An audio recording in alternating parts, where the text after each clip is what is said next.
मुर्गे ले लो ये मुर्गे कितने चाचा वालेकुम सलाम भत्रीजी कितना कैसे घेरे ने 10 वाले ठीक कितने दिए ये 500 का है क्या तुम्हें गनी नहीं रखता सस्ता नहीं चलो 400 ठीक है और इस घाटा का काम नहीं करना ये चाहिए अंडे बहुत महंगे होने अंडे तो लाला 5000 का एक अंडा है तो मैं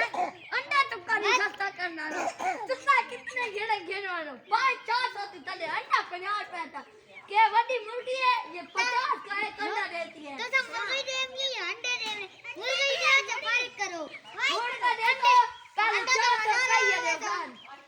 400 अंडे कितने दे दो देखो कितने